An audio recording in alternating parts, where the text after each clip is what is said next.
Good morning, y'all. Another dose of philosophy for the modern being. Today I'm going to talk about shadow work, self-reflection.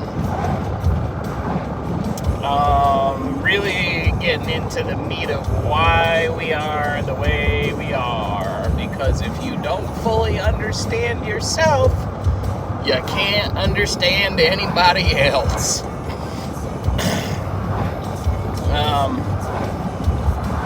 So, the shadow works, what does that mean? That's kind of like, I don't know, the feeling I get from shadow work more than self-reflection is exactly that. Shadow being dark, the dark that you cast. It's really looking into maybe some negative qualities of your own and trying to mitigate them. And it's very important to be a good human, I believe. I believe.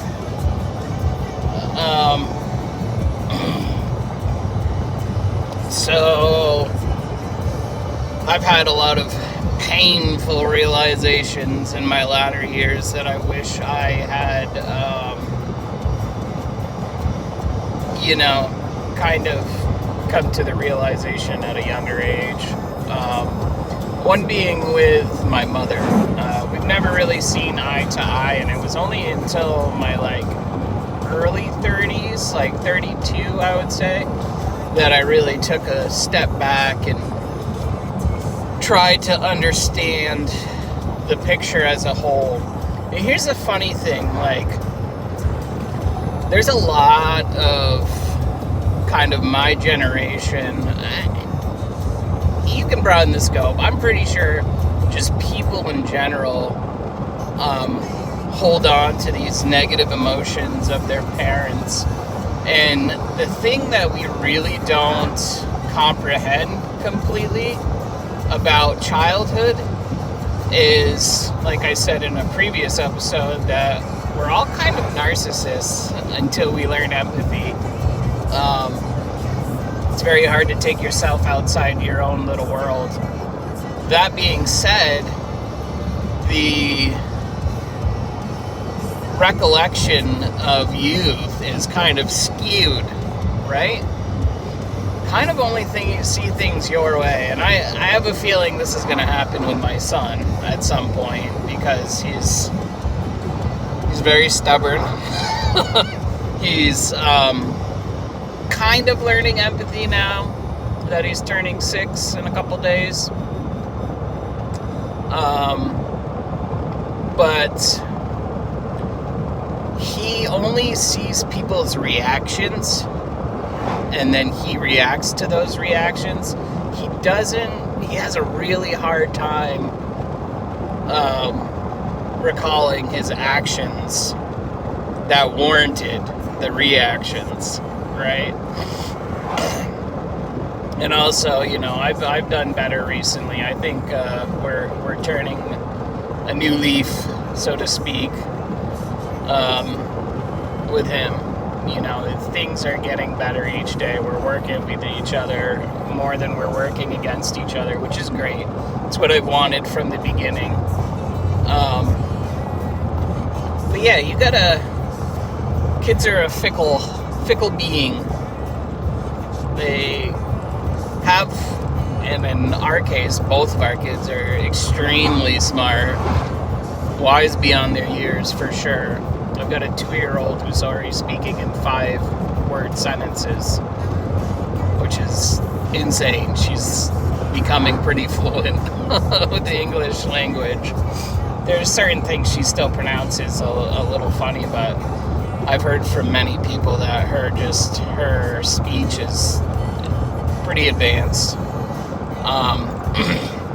Yeah, the caveat of that is that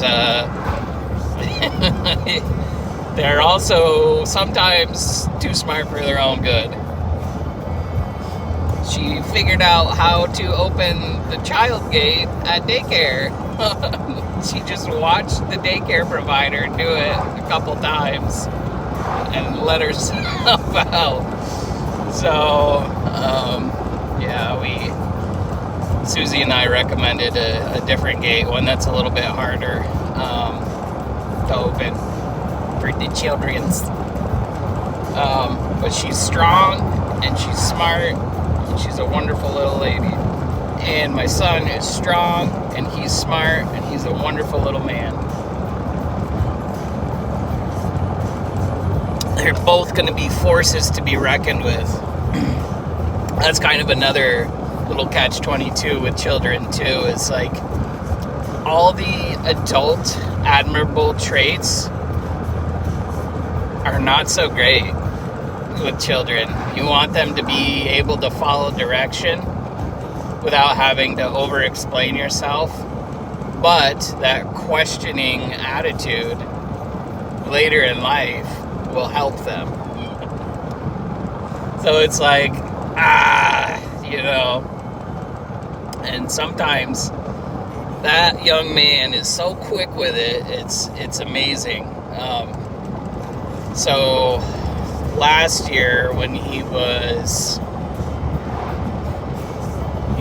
had turned 5, I think, he said he wanted to help shovel the snow, which he does like helping, but it has to be something that he wants to do.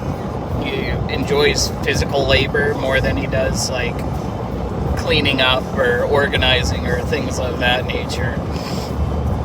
So I buy him a little shovel, right? It's like a trail shovel. It's got an extendable shaft, and it's only like maybe 8 inches wide compared to the normal like 2-foot wide snow shovel. Anyhow, I bought it for him, and we had a pretty mild winter, and there was more ice than snow on this particular weekend after I purchased the shovel. And he goes, Dad, I want to go outside and shovel. I said, buddy, you're going to have a hard time shoveling. And he goes, well, what did you buy me the shovel for if I'm not going to use it? And I was like, oof, like, you're kind of right. I can't fault you there, buddy. It doesn't make sense to buy things you're not going to use, but, seeing the bigger picture kind of at that age is hard to do. So looping back, I meander a lot. If you watch this, you know. We get there eventually. We take the scenic route on the train of thought. So back to the original point. So when you're kind of thinking about childhood trauma, I think a lot of people are not cognitive about their impact in their own world. They don't have that self-reflection. And going back to the previous point with my mother is I realized as an adult and talking to other single moms and seeing what goes on behind the scenes, how stressful it is, especially when the father is not involved as much as he should be. Love my dad. R.I.P. Papa Bear. One love up above. But he wasn't around as much as he should have been. And the whole reason my parents split is because my mom was pregnant with me at a young age. She gave birth to me at 22. My dad was, I think, 27, like 6 years older. He may have been 28. I don't know. Anyhow, he just wasn't ready to let go of the partying scene. And she basically said, family or partying? And partying entailing alcohol, probably of some nature. And he made his decision, and they split up. So, I mean, my dad always loved me. I'm told by many people that I was his biggest accomplishment, and, you know, he did have kind of a mean streak when he was drinking, but never, ever towards me. That man, no matter how difficult I was, and I was kind of a punk to him in my teenage years. I was kind of a punk to everybody. But he never really got upset with me. He cared about me a lot. He just didn't always show it. And sometimes chose himself over me. So, there you have it. But anyhow, he's just a human being. So again, self-reflection in place, shadow work being done.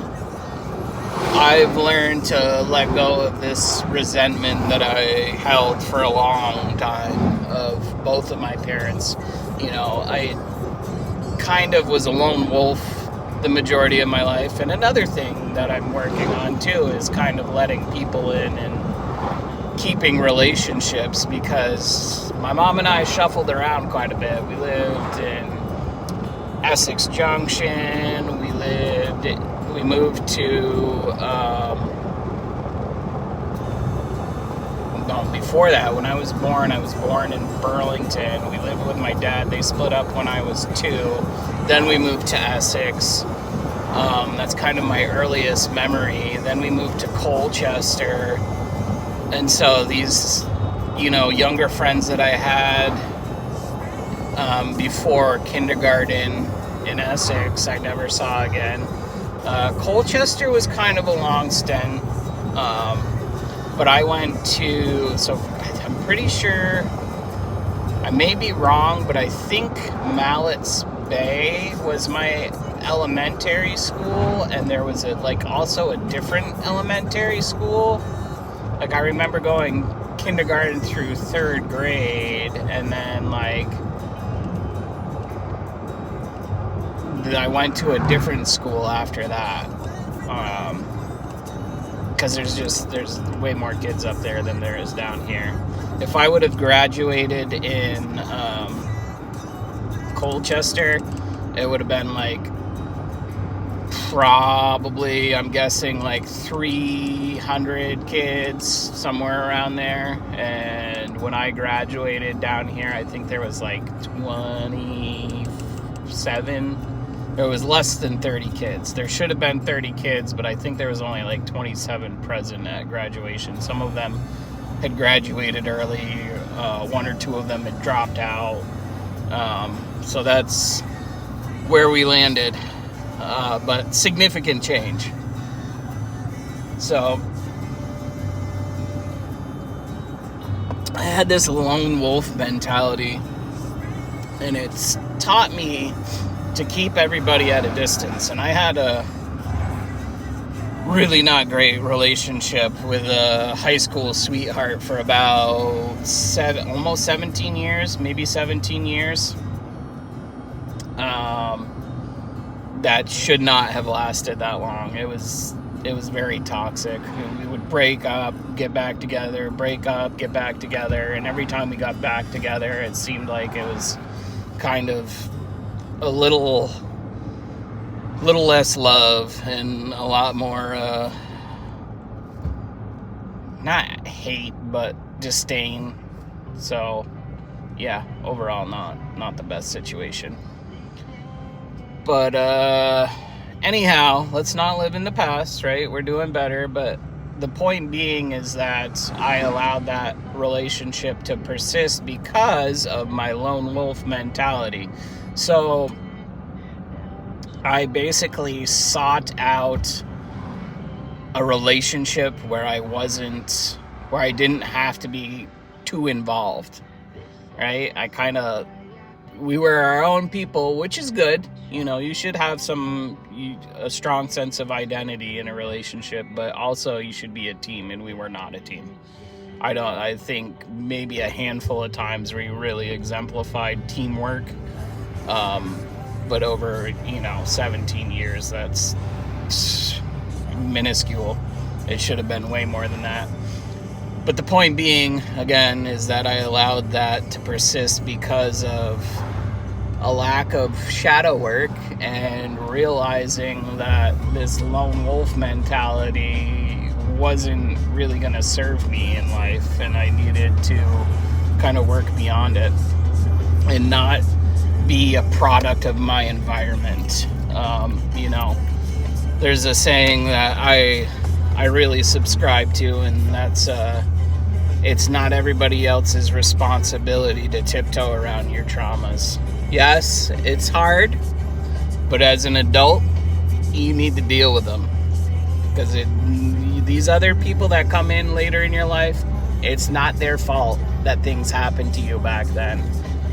It is your fault if you're stuck in the past and can't work through it. Now, some of these things are heinous, and sometimes it's a miracle that people still exist because of the things that happen to them. But projecting those heinous happenings onto people that had nothing to do with it is not cool. So, do some shadow work. Be a better person is basically what I'm getting to. And I've given a few examples of how I'm trying to better myself and change my thought process a little bit and just be a better person. So, Mom and I have a great relationship. I tell her I love her every time that I talk to her now. It's really nice, and the grandkids are there, so that helps too, It's good. It's good feeling this way. It's good forgiving people, and understanding that, everybody's, for the most part, trying to do their best in life. And, don't hold on to hate because it doesn't serve you. Right? Right. Okay, we're almost at 20. We're done with this episode. Shadow work, self-reflection. Go do it. Be a better person for it. Philosophy for the modern being out.